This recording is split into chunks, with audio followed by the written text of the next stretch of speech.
Hello!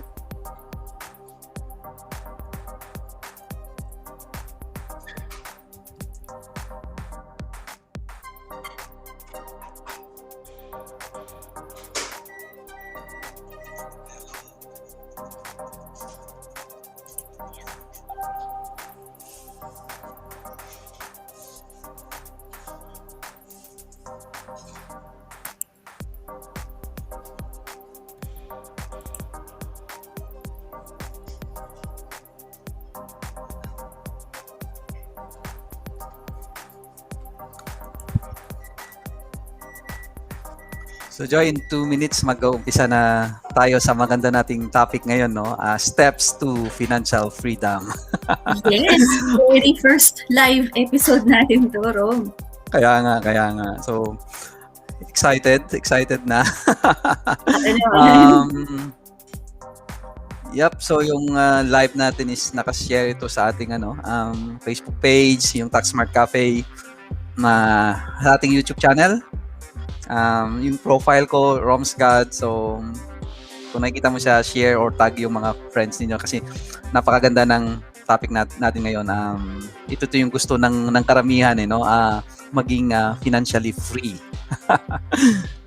Correct. Pati rin sa group natin ng Taxmart Cafe, nakashare din.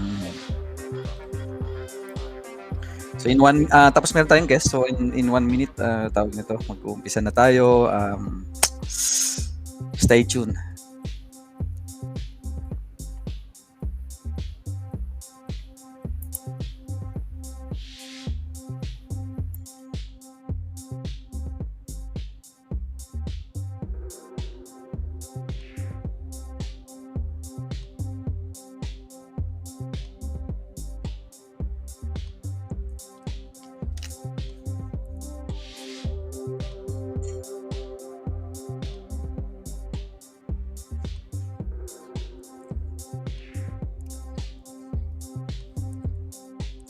Okay. Magandang umaga sa mga nanonood sa atin, Joy. So, start na. Okay, it's good. Okay, magandang umaga po sa inyo lahat. Ito po ang very, very first episode ng Warm Toast Live ng Taxmart Cafe. So, Rom, excited ka na? Excited. Lalo na sa topic natin, financial freedom. Paano daw maging financially Magandang umaga sa mga paano maging financially free yung ating mga kababayan or ating mga manunood. Yung topic natin, financial freedom, ang daming nagbebenta nito, Joy, no? Seminars, events, sinabi nila na meron kaming susi para maging financially free kayo. Pero ang nangyayari kasi is tawag nito, maaaring nagbebenta lang sila ng seminars. Mag-enroll ka rito. Alam mo yung cost yan dito sa Australia, may isang event yan, nagra-run siya mga 5,000 ang course. So maaaring mag-enroll ka, sasabihan kanila ng mga steps, pero kung tutusin nun, baka yung pera lang ang hanap sa inyo. Or, ang kaibahan dyan, baka bibentahan ka lang. Nagkaroon ka ng tawag nito, kikita silang malaking komisyon. So ang gagawin natin ngayon is yung napakasimple na step, napaka realistic, wala siyang magic, pero merong formula na ipapakita ng ating guest mamaya. Definitely. Tsaka tingin ko, tama yung sabi mo, Rom, no? So parang hindi lang siya isang beses lang si financial freedom. Tingin ko more on journey siya, more on realization siya sa sarili mo. Ano nga ba talaga yung mahalaga para sa'yo? And ano yung mga kailangan mong gawin para ma-achieve yun? And more on, so parang ang goal mo kapag financially free, para sa akin na, so parang happy ka sa ginagawa mo kasi kaya mong gawin yung gusto mong gawin, na hindi ka na problema sa, parang hindi ka constrained ng finances. Either magtrabaho ka sa isang field, isang career, kung meron ka talagang gustong career, kaya mong lumipat o mag-aral, o kung gusto mo talaga magbakasyon with family, nang hindi ka natatakot kasi in a way, may finances na magsusupport, may stability around that. Correct. Parang process yan, no? Hindi siya rin madalian. Hindi ibig sabihin nag-attend ka ng event, napanood mo kami ngayon, financially free ka na in the next few months or few years. So, process. Walang magic. Formula. Dahan-dahan. Normally, yung mga nagmamadali yata doon sila na susunog, no? Yung ibig sabihin yung strategy nila, hindi pala sa posible. So, ang mangyayari is ayoko na. So, balik na naman sila sa original na habit nila. So, wag na nating patagalin, no? Wag na nating patagalin. So introduce natin ang ating kauna-unahang guest sa kauna-unahan nating live. So isa ano na rin siya, isang matalik na kaibigan. Yes. Isang matalik na kaibigan na alam mo ito, Joy, retired at the age of 40. May 40 na ba siya? Hindi, tatanong natin siya mamaya. Oo nga. So ang nabanggit natin kanina na posible pala, no? Hindi pala ibig sabihin is antayin mo ang retirement para gawin ang mga gusto mo.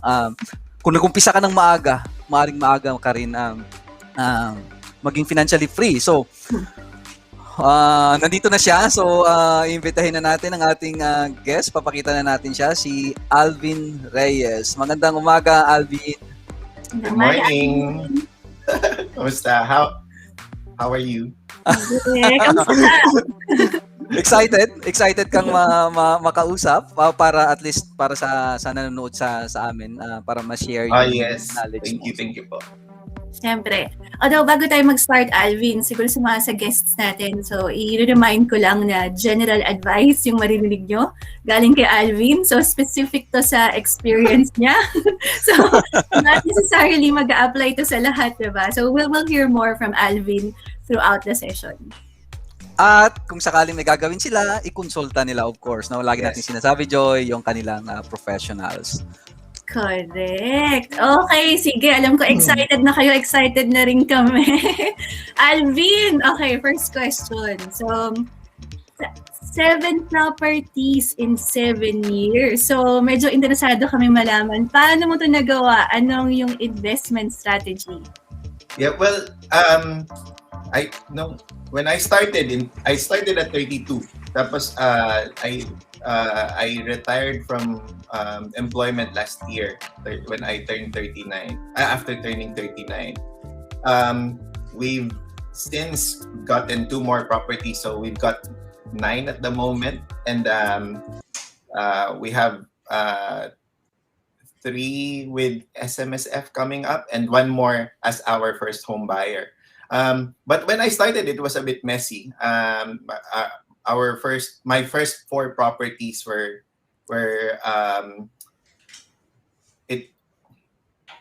I was still finding my way around property accumulation. So I had to learn the hard way.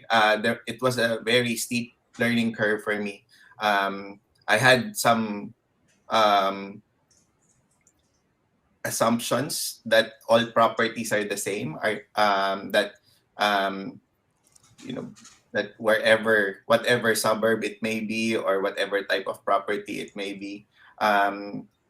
It wasn't until 2015 that I sought out my mentor, who is Sydney-based. So he is a self-made multimillionaire, and he retired at 37. He's now a full-time dad. And I learned so much. So na-streamline yung process. So since then,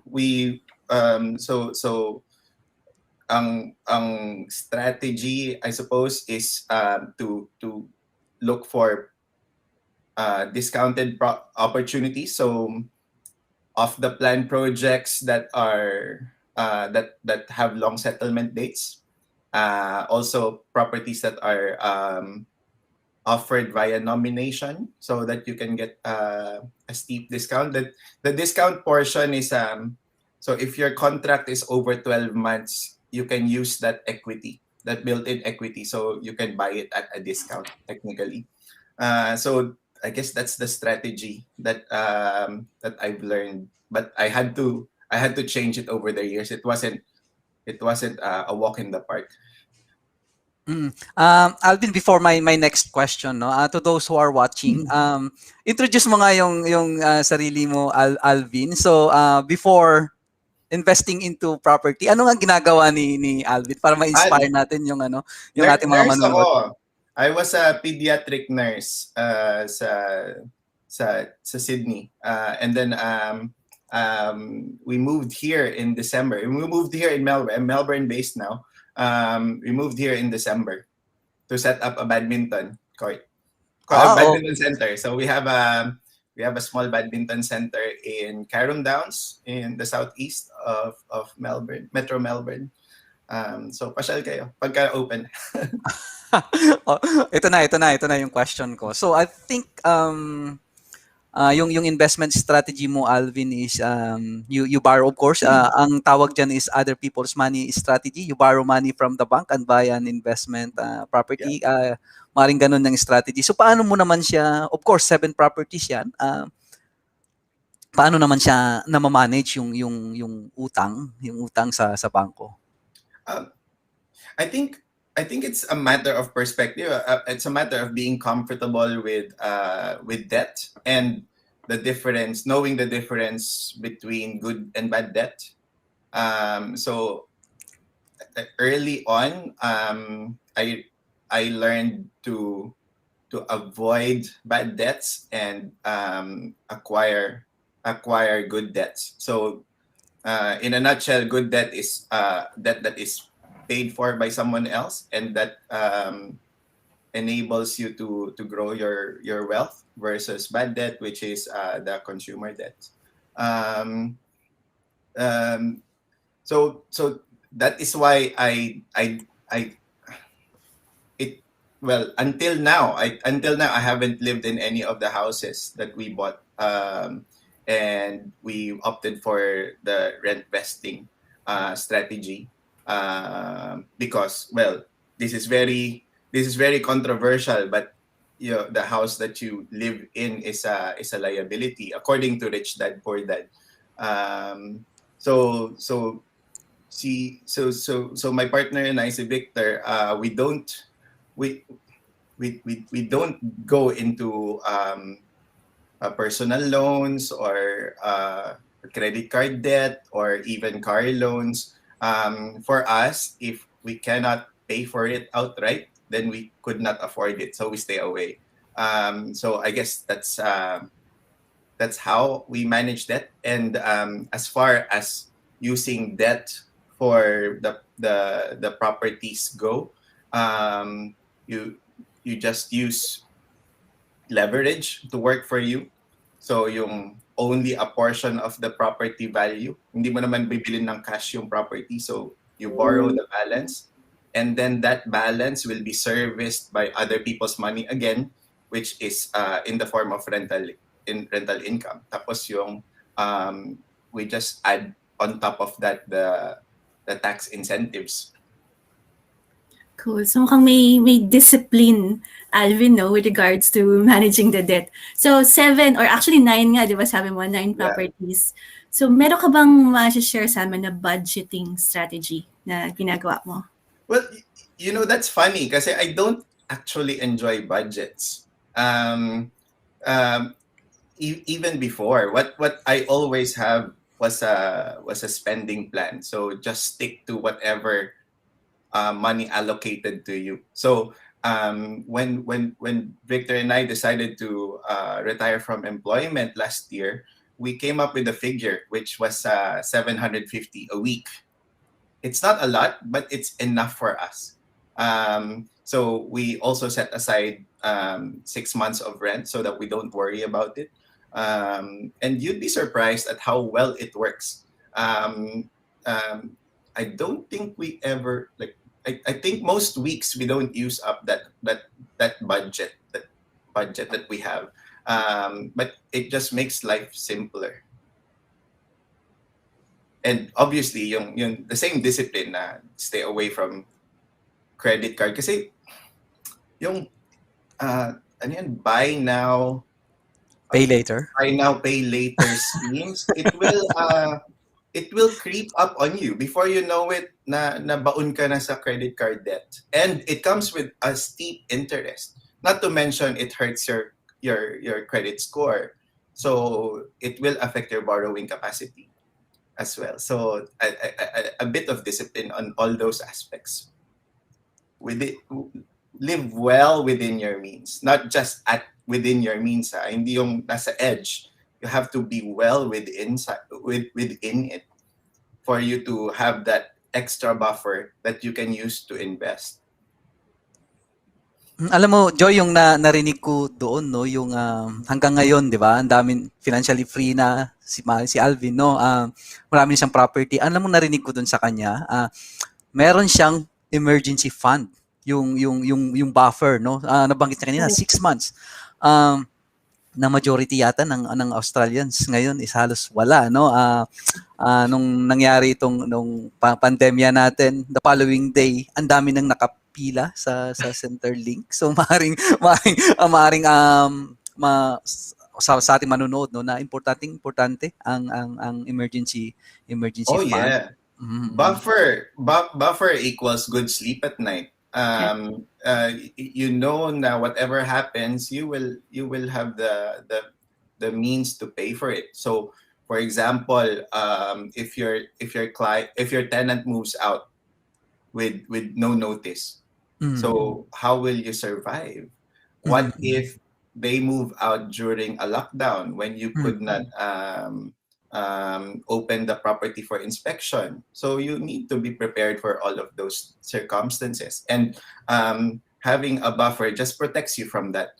And I love my sleep, and kayo, you guys know that I enjoy my siestas, and I don't think I will be able to sleep knowing na there is a risk na I won't have enough to pay for unforeseen circumstances. So more financially free, more siesta. So yung next na question ko, Alvin, is 7 properties. Next one is coming, 8th one, a few properties inside self-managed super fund. Ano pa ang plano ni Alvin, no? Yung exit plan mo, Alvin? Do you plan of selling some of those properties, enjoy life, travel the world, or i-share mo sa amin? What's the exit strategy ni Alvin? Exit strategy. Okay, let's okay, to answer that, we'll have to do 2 assumptions. The first is that property value, the right property, will double every 7 to 10 years. Let's say 10 years. The second one is that I will stop buying after this one, yung sa SMSF. And my financial advisor will know that. So instead of worrying about paying down your mortgages dun sa portfolio using active income. So if I were to do that, that would take me about 23 more years. So I would stay in the workforce for 23 more years. For me, that is very tedious. So my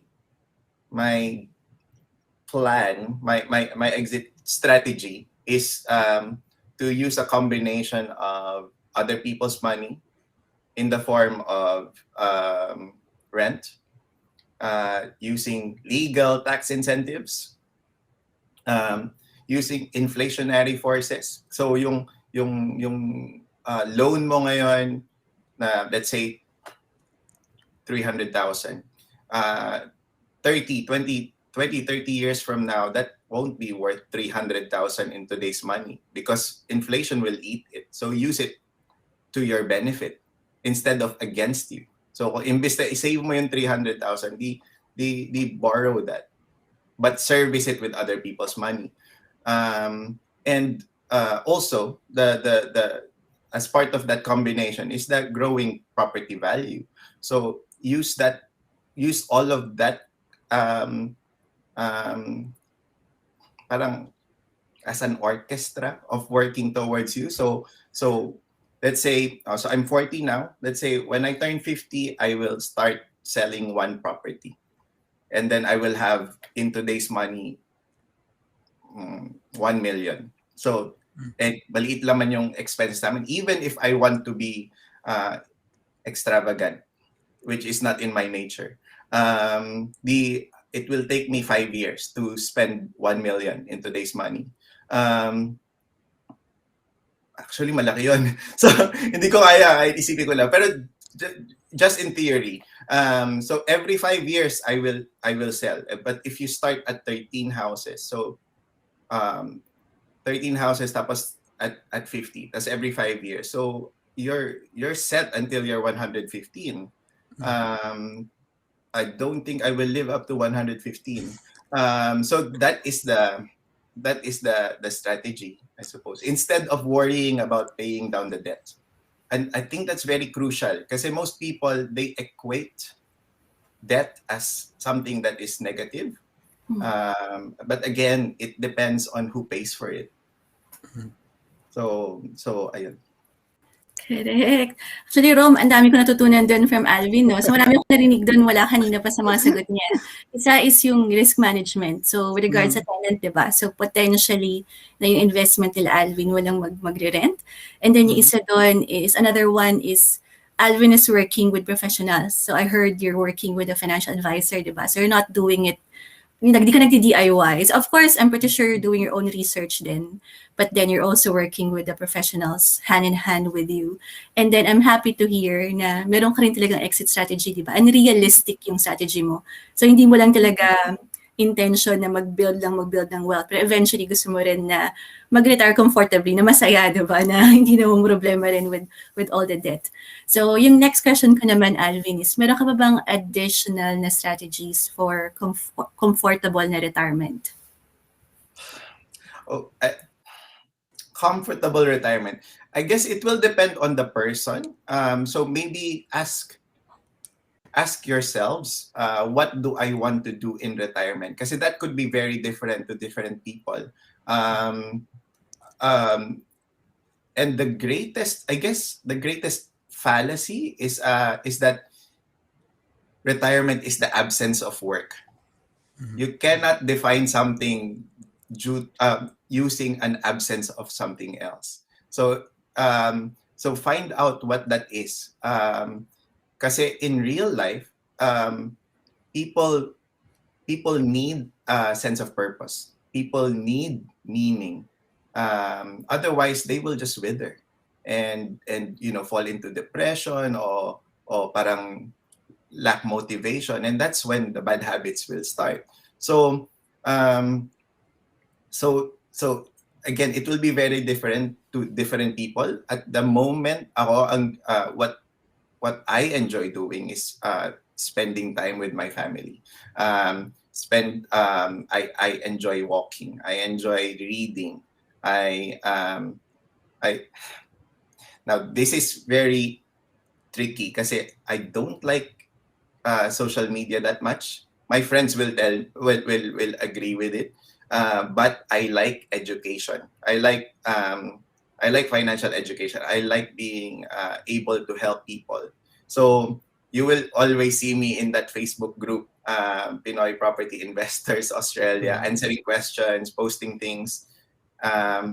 Although you won't see anything in my actual profile kasi I just don't do it. So yun. I don't know if I'm answering your question properly.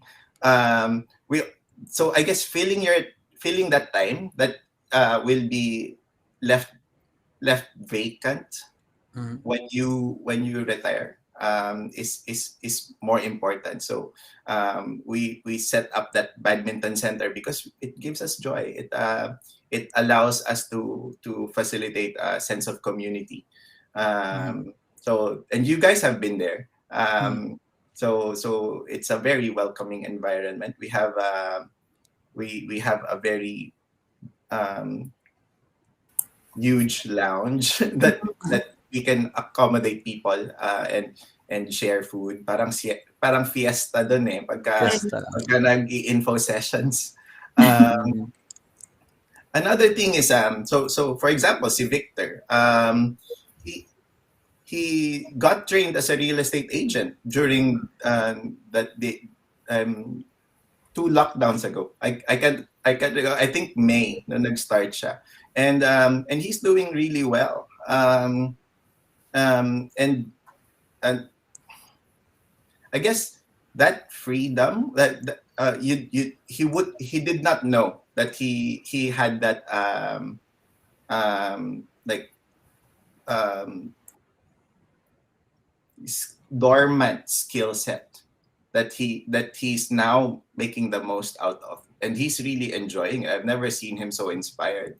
But you like who would have had the time if he was working and don't get me wrong, he was doing really well when he was an engineer. He was getting paid a lot of money, but he wasn't happy. So I guess retiring early enabled him to pursue that unknown skill set that he had. So ayun, and you guys will be surprised as to what will give you joy if work became optional. And I hope that for everyone. I hope that you guys find that for yourself. Correct. So bago yung next question ko, true to that, sabi ng isang manonood natin, Alvin, very inspiring, sabi ng isang manonood sa atin. Ngayon Alvin, some people accumulate wealth, yumaman nga. Ang iba, nabasa ko lang actually sa isang news, sa isang post sa social media, na nanalo siya ng ang laki-laking pera and then nawala lahat. Yumaman tapos bumaliktad ng mundo. Ang buhay daw ay gulong. So sa'yo naman, Alvin, paano mo naman mapoprotect? Anong strategy mo to share to our viewers your strategy to protect that wealth na na-accumulate mo for the last 7 years? Well, I guess there's not one, hindi lang isang solution. It will be it's a combination of different things. So keeping yourself grounded. So for me, my family, my friends and loved ones, they keep me grounded. I don't want to have a, what do you call it, boss? Yung lifestyle creep na now that I can afford it, not because I can afford it, I should buy everything. Okay, yep. Kasi material things won't make you happy. So on a more practical aspect, having an emergency funds will a set emergency fund will just protect you from anything unforeseen. We're also in the process of exploring the best setup for us. So between me, my partner, and my brother, my older brother is coming here in Australia soon as well. So watch this space, kasi I have a meeting with my financial advisor, as you know, in November, and my accountant. So we're setting up. We're exploring options as to whether we should set up a family trust, and all that, just to make sure that everything is bulletproof. Kasi so far it's been pandemic proof, so that's good. So bulletproof naman yung next. That's good to hear, Alvin. Kanina nabanggit mo, Alvin, yung tungkol dun sa Facebook group na kung saan ka nagme-mentor. And alam namin na marami ka ring mga tinutulungan. So tell us more about your advocacy, Alvin. Oh, well, I think para tong Mr. Pogi. Naniniwala po ako sa kasabihan. Kanong binigay mo, ibabalik din. Kasi if you share your knowledge, you empower that next generation of people. And if imagine this, may isang bata in primary school in the Philippines. Tapos he heard a story that his uncle is doing well in Australia, investing. buying his fifth house or whatever, and has an option to retire early. So that child will be very inspired. He will do well in school. He will do better in school. He will share that story with his peers, and you will give him a different spring in his steps. So what I am hoping for is for us Filipinos to have a to be an army of financially savvy people that will inspire people, our fellow kababayans back home, to also do the same. And maybe not in Australia, but wherever they may go, or even back in the Philippines. So I guess what I am hoping for is to remove the idea that we're only meant to be employees. Kasi there's more to life eh. We shouldn't just limit ourselves to that mindset that was instilled in us through institutionalized education system. Mm-hmm. So another thing that I do is I don't know if I told you guys, but I volunteer at an orphanage in the Philippines. Me and my brother, we actually set up a homeschooling program for them before like we started in 2016. So, and that is because education is the key to get out of that cycle of poverty. So what I am hoping for as well is once etong mga tao na to that are benefiting from the time that I allocate towards that group, once they become financially savvy, then they will have extra money to help different causes, whatever that cause may be. Kasi, di ba, for me, it is the orphanage. But for them, it might be something else, like abandoned elderly or mga abused women. It could be whatever you feel wanting to help. So, but unfortunately, you need the extra funds. Kung wala kang extra funds, you won't have the resources. Oh, yes, you might have the time, but will you really use your 2 weeks or 4 weeks of annual leave to help the poor? I don't think so. Kasi you will use it to go traveling. But if you're free 52 weeks of the year, then some of that time will be allocated towards charitable causes, which is what I am hoping for will be what people will want to do. Mm-hmm. Bago yung last, may nag-comment dito, good looking daw ng guest natin, Joy. Korean ba daw ba siya? Or ano? Korean A few thumbs up, ang daming thumbs up. Yes, sabi nila. No? So, Alvin, we are being watched by tawag nito na viewers from not only in Australia but from the Philippines as well, or yung mga kaibigan natin sa Facebook. So may nagtanong na it is recorded, it will be in our page, I think. First time namin mag-live ni Joy, so maaaring nandun siya.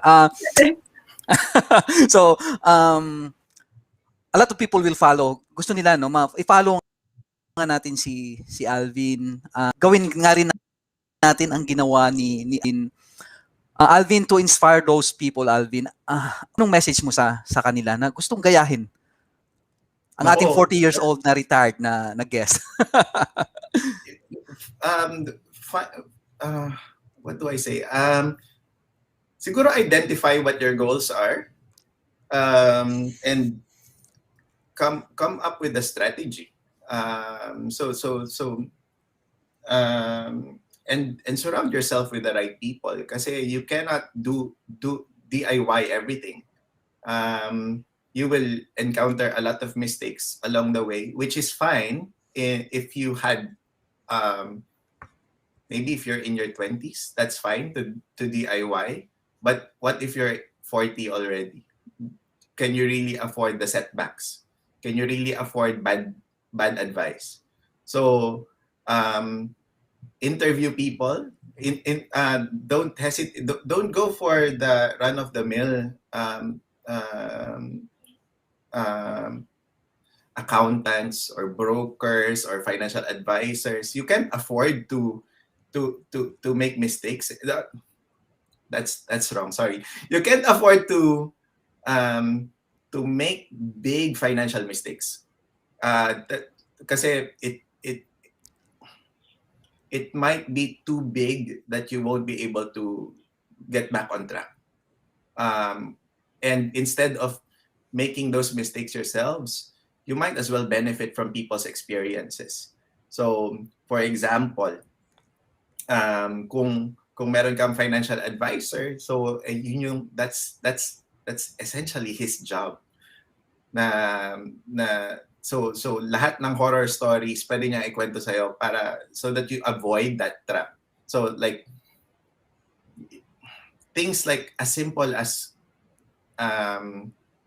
buying apartments, for example. If it will work for you, then good luck. Pero interview people first who have done really well owning multiple apartment units. So just simple things like that. So don't hesitate to ask for good advice and interview people, I guess, is the essence of that long answer. Very good. Cool. Maraming salamat aming very first guest dito sa aming Taxmart Cafe Swarm Toast Live. So, ulitin ko lang po sa mga nakikinig sa mga nanonood. So, ano man po narinig niyo from Alvin today, general advice po yun, specific po yun sa kanyang situation. Property is not for everyone. So, ilang beses sinabi ni Alvin, you need to work with professionals then. You need to know your priorities. Diba? What's going to make you happy? Kasi yung papasaya kay Alvin, not necessarily magpapasaya sa ibang mga tao. And I guess natutuwa ako, Alvin, kasi you're not just investing on yourself and your future, you're also investing dun sa iba. You're giving back din yung blessings, diba? So, which is awesome. Thanks, Alvin. Rom? Oh, ang dami kong natutunan, Joy, no, sa very, very first live natin na event. Mapalad tayo, no, na unlakan tayo ng ating guest. Alam ko, tinawag natin siguro bakit kasi siya available? Dahil retired naman na siya. Imagine Monday 10 o'clock. So imagine and Alvin is available. So ganun talaga siguro, Jay, pag retired ka na. So malakas ka lang sa akin. So every Monday abangan nyo kami ni Joy 10 o'clock, 10 to 10:30. Nag-extend tayo ng konti. 7 o'clock Philippine time. Mag-go live kami and we will discuss topics about money, about wealth creation. So, i-close na natin, Joy, no? So, maraming salamat, Alvin. As always, save taxes legally. And salahan mo ko ito, Alvin. Be smart with Taxmart Cafe. Taxmart Cafe. Thank you. Bye-bye. Bye-bye. Thank you.